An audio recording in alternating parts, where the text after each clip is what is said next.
السلام عليكم ورحمة الله وبركاته. حبايبنا عاملين ايه؟ ان شاء الله يا رب تكونوا بخير. وحشتوني قوي من الفيديو اللي فات. ان شاء الله نتابع مع بعض ونعمل احلى فيديوهات الفترة الجاية واحلى وصفات كمان. جبت بقى كرتونتين من اللي هم التمر، بس هم صغيرين، هم كبار شوية في الكاميرا، بس هم اصغر من كده. يعني استصغرتهم كده فجبت اتنين. لقيت تمرهم حلو، التمر اللي فيهم جميل قوي بجد، وعجبني كده كله. لحم كده وجميل قوي. هافصصهم بقى، اشيل النوى بتاعهم وهاحط عليهم بقى سمسم واحط العسل ده، وجبت برضو حبة البركة. عايزة اقول لكم التمر ده وجوده في البيت نعمة. يعني ما تحاولوش تقطعوه، انا لما بقطعه شوية بفتكره بعمله تاني على طول. حلو قوي للولاد، وكمان يعني 3 بس كفاية على الصبح كده. انا ساعات باخد 7 بيبقوا حلوين. و... وممكن ما افطرش كمان، يعني ممكن اعملهم 7 كده ما افطرش، ونشرب شاي او قهوة كفاية قوي جنب اي حاجة خفيفة.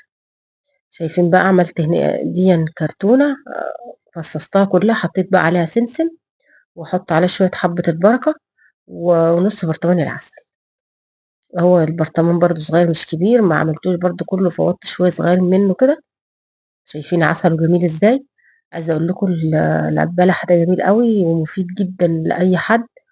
ولو يعني حبيت اشارك معاكم البلح ده، يعني ربما حد يستفيد ويعمله بجد، اللي في الايام دي حلو قوي للولاد في ايام الامتحانات بالذات. خلاص بقى كده هخلص الكرتونتين وهنعمل بقى الغدا النهارده. عايزه اقول لكم جميل هيعجبكم برضو. خلصتهم بقى كده خالص، ورشيت بقى عليهم السمسم وبحط العسل. بس كده يا جماعه، ما فيش اي حاجه، وبغطيها بقى وبحطها على الترابيزه بره.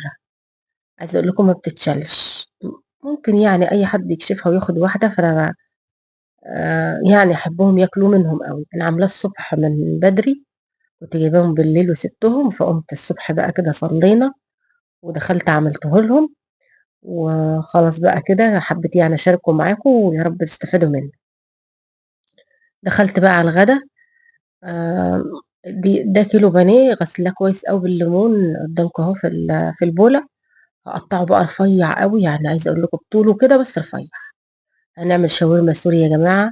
عايزه اقول لكم الشاورما طالعه تحفه، والسندوتشات ما شاء الله خطيره. هجيب بقى الصينيه اللي عامله فيها، انا ما تبلتش بصراحه، انا عملت على طول لان كنت محتاره اعمل ايه. جايبه العيش من فرن، من فرنه يعني، مش من فرن، هو مكان يعني بيخبزوا العيش السوري، فجبته منه ما خبزتوش يعني. حطيت بقى هنا على الفراخ، ده كيس صلصه. واحط بقى البهارات، حطيت كمون وفلفل وكزبره، يعني نص معلقه كده يا جماعه، مكترتش قوي. بصل بقى بودر بقى وتوم بودر وكاري وكركم وبابريكا، كل البهارات اللي انت حباها.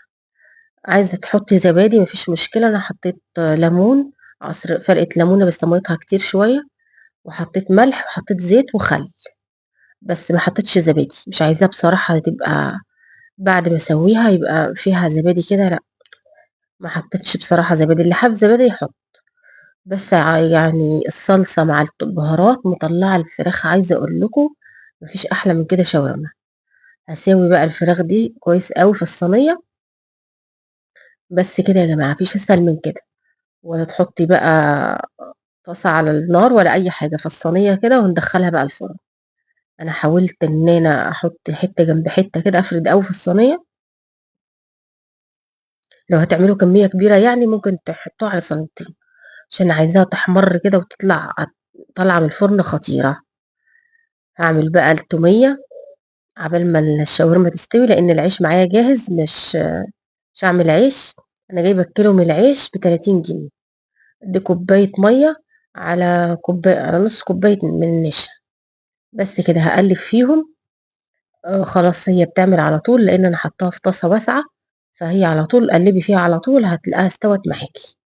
هشيلها بقى تبرد، وهجيب معايا الخلاط، هجيب علبه زبادي، احط معاها يعني فصين من التوم كده مهروسين، ومعلقتين كبار مايونيز. بس كده يا جماعه، ونخلطهم في الخلاط، احلى توميه ممكن تاكليها. مع معلقتين زيت، وأنتِ بتخلطي تحطيهم. عايزة أقول لِك التومية طالعة خطيرة، سوري، سوري يعني. شايفين بقى؟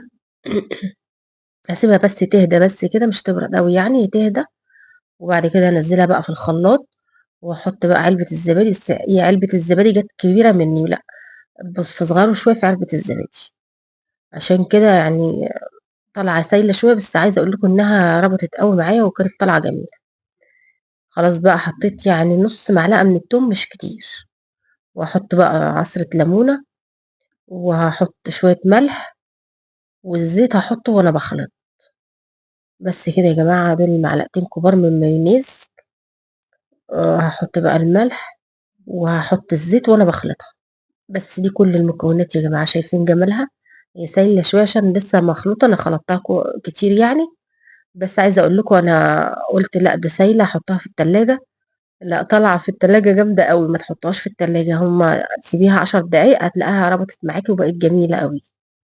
شايفين جمالها؟ هي لسه برضه سايلة شوية، هتشوفوها بقى لمّا نيجي نعمل. خلاص بقى كده أنا حاطة برضه البطاطس في القلاية الهوائية، ما جبتهاش معاكم، بس أنا باعمل بطاطس لازمًا بطاطس جنبها. شايفين جمال العيش؟ هاوريه لكم، أنا شارياه كده جاهز، يعني لو ما دام هو جاهز يا جماعة نخبزه ليه بقى، خلاص. ما حبيتش بصراحة أعمله، ما كنتش عارفة أصلًا إن أنا هاعمل، فجبته جاهز. خلاص بقى هاحطه على جنب، والشاورما كمان هتطلع معاه من الفرن. شايفين جمال الشاورما؟ عايزة أقول لكم خطيرة، الشاورما طالعة بالطريقة اللي أنا عملتها بيها دي فظيعة. طعمها حلو أوي في العيش السوري بجد يعني. هاحط بقى هنا التومية، شايفين جمال التومية بعد ما عملتها. أحط بقى فين البطاطس؟ يا ما حطيتش البطاطس ليه؟ لأ ده ما عجبنيش أصلًا، ده فكيته تاني أصلًا، وحطيت بقى قُلت له: "لأ يا عمر مش هتنفع من غير بطاطس." جبنا هنا بقى عملت بقى البطاطس، طلّعت البطاطس.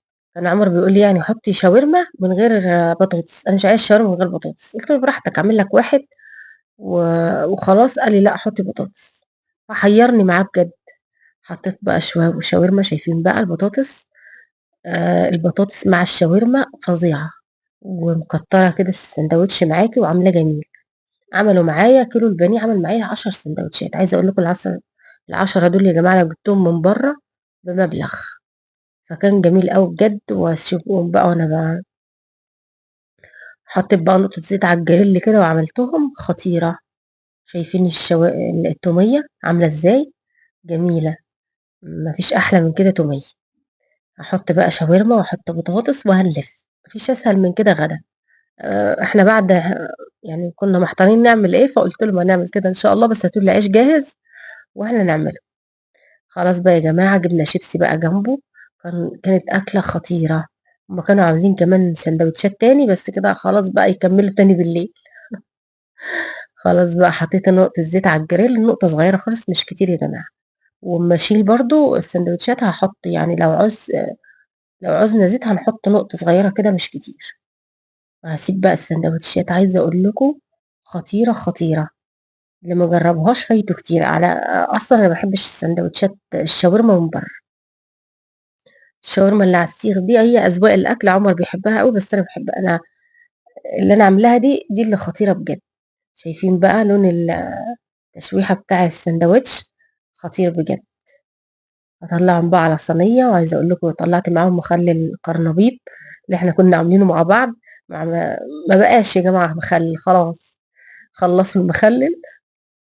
عايزة أقول لكم أنا ما بارضاش أخلّل في البيت عشان بيخلّصوه على طول، أنا كترت هنا الزيت شوية، بس بجد كان جميل المخلل. هاقلّب بقى الساندوتشات على طول وهاشيل. عايزة أقول لكم ما خدتش وقت وخطيرة. شايفين عددهم جميل إزاي، والتومية بقى عاملة كمية معايا. شايفين جمال المخلل بعد ما خلص، والتومية عاملة إزاي. دول كنت حطيتهم في التلاجة، قُلت هي سايلة شوية هاحطها في التلاجة. فهنا باوريها لكم بقى وهي يعني أمّا قلّبتها كده، شايفين جميلة إزاي. يا رب الفيديو يكون عجبكم، وتجربوا الشاورما إن شاء الله.